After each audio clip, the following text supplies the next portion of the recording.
हर हर महादेव भक्तों, मैं हूँ सोनी गुप्ता। रिद्धि सिद्धि चैनल में आप सभी का स्वागत है। आज मैं बताने वाली हूँ जितिया के बारे में संपूर्ण जानकारी। वीडियो को अंत तक पूरा देखें, अधूरा ना छोड़ें। हर साल आश्विन मास की कृष्ण पक्ष की अष्टमी को जितिया व्रत रखा जाता है।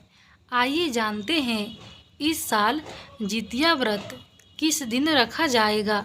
साथ ही जानेंगे नहाय खाए और पारण की सही तिथि क्या है। माना जाता है कि इस संसार में माँ के स्थान को कोई और नहीं ले सकता। बच्चों के प्रति माँ का प्यार सबसे अधिक होता है। हिंदू धर्म में माँ अपने बच्चों के सुख और दीर्घायु के लिए उपवास रखती हैं। इसे जितिया व्रत के नाम से जाना जाता है, जिसमें माताएं पूरे दिन निर्जला उपवास करती हैं। यह व्रत हर साल आश्विन मास के कृष्ण पक्ष की अष्टमी को रखा जाता है और नवमी तिथि को इनका पारण किया जाता है। व्रत के पहले दिन नहाय खाए की परंपरा भी है। जितिया व्रत को हिंदू धर्म के सबसे कठिन और महत्वपूर्ण व्रतों में गिना जाता है। इस व्रत में भगवान जिमुतवाहन की पूजा अर्चना की जाती है। आइए जानते हैं इस साल जितिया व्रत किस दिन रखा जाएगा। साथ ही जानेंगे नहाय खाए और पारण की सही तिथि क्या है। जितिया व्रत से एक दिन पहले सप्तमी तिथि को नहाय खाए की परंपरा है। इस साल 13 सितंबर शनिवार को नहाय खाए किया जाएगा। इस दिन महिलाएं नदियों या पवित्र जल में स्नान करती हैं और फिर भगवान जिमुतवाहन की पूजा की जाती है। इस बार अष्टमी तिथि का प्रारंभ 14 सितंबर को 5:04 में सुबह होगा और इसका समापन 15 सितंबर को सुबह 3:06 में होगा। शास्त्रों में उदया तिथि का विशेष महत्व बताया गया है। इसी कारण माताएं 14 सितंबर को सूर्योदय से पहले कुछ खाकर पानी पीकर तैयार हो जाएगी और फिर सूर्योदय से लेकर अगले दिन सूर्योदय तक निर्जला व्रत का पालन करेगी।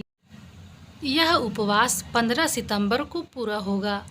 उस दिन सुबह 3:06 में अष्टमी तिथि समाप्त होगी। इसके बाद महिलाएं स्नान करके तुलसी में जल अर्पित करके नियम अनुसार व्रत का पारण करती हैं। यह पर्व पूर्वी भारत के कई राज्यों जैसे बिहार, झारखंड और पूर्वी उत्तर प्रदेश में बड़े ही उत्साह के साथ मनाया जाता है। इस दिन माताएं अपने बच्चों की सुरक्षा और दीर्घायु के लिए जिमुतवाहन देवता की आराधना करते हुए यह उपवास रखती हैं। जितिया व्रत हर साल आश्विन मास के कृष्ण पक्ष की सप्तमी से नवमी तक किया जाता है। सप्तमी को खरना करके अष्टमी को व्रत रखा जाता है और फिर नवमी तिथि को व्रत का पारण किया जाता है। जितिया व्रत की कथा में 3 कथाओं का वर्णन मिलता है। जितिया व्रत की पूजा विधि।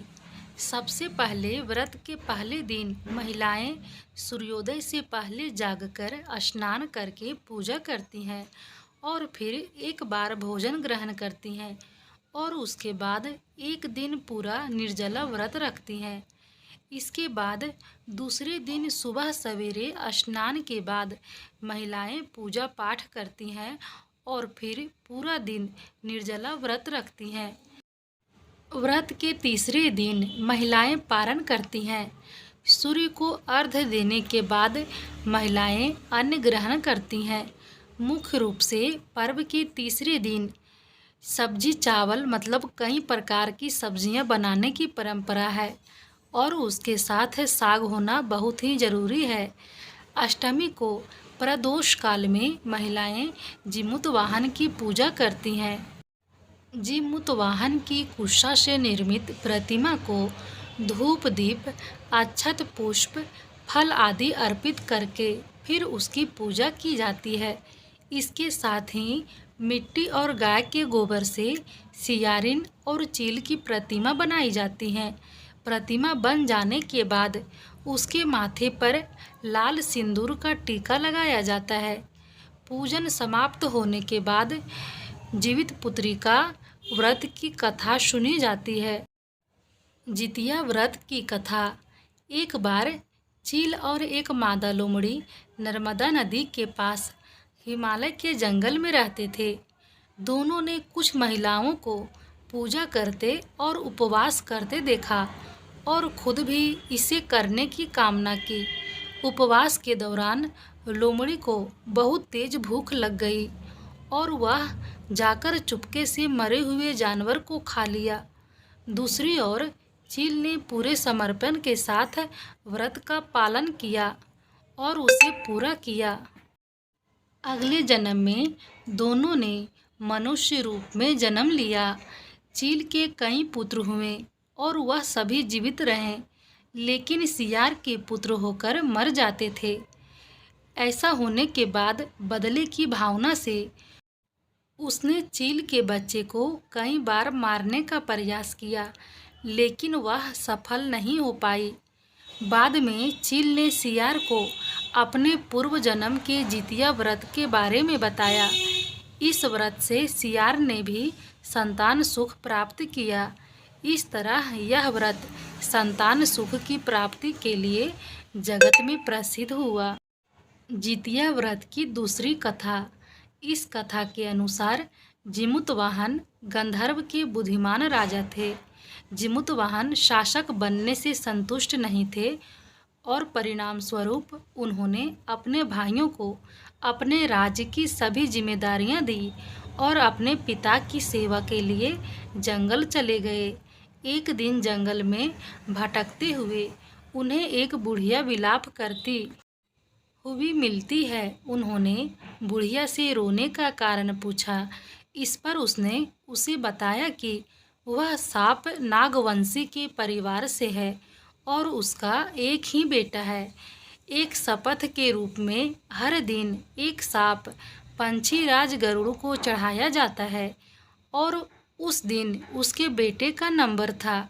उसकी समस्या सुनने के बाद जिमुतवाहन ने उन्हें वापस लेकर आएंगे। तब वह खुद गरुड़ का चारा बनने का विचार कर चट्टान पर लेट जाते हैं। तब गरुड़ आता है और अपनी अंगुलियों से लाल कपड़े से ढके हुए जिमुतवाहन को पकड़कर चट्टान पर चढ़ जाता है। उसे हैरानी होती है कि जिसे उसने पकड़ा है वह कोई प्रतिक्रिया क्यों नहीं दे रहा है। तब वह जिमुतवाहन से उसके बारे में पूछता है। तब गरुड़ जिमुतवाहन की वीरता और परोपकार से प्रसन्न होकर सांपों से कोई और बलिदान नहीं लेने का वादा करता है। मान्यता है कि तभी से ही संतान की लंबी उम्र और कल्याण के लिए जितिया का व्रत किया जाने लगा।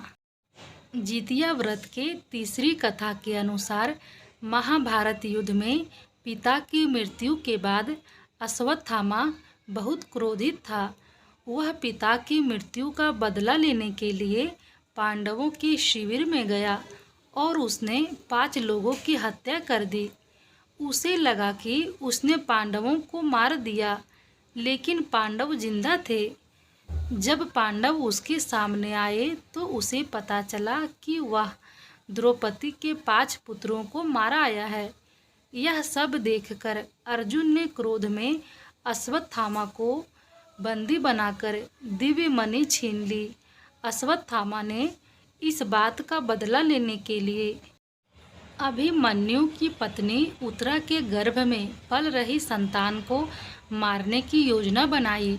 उसने गर्भ में पल रहे बच्चे को मारने के लिए ब्रह्मास्त्र चलाया, जिससे उत्तरा का गर्भ नष्ट हो गया। लेकिन उस बच्चे का जन्म लेना बहुत ही जरूरी था। इसीलिए भगवान कृष्ण ने उत्तरा के मृत बालक को फिर से जीवित कर दिया। गर्भ में मरकर जीवित होने की वजह से इस तरह उत्तरा के पुत्र का नाम जीवित पुत्रिका और परीक्षित हुआ।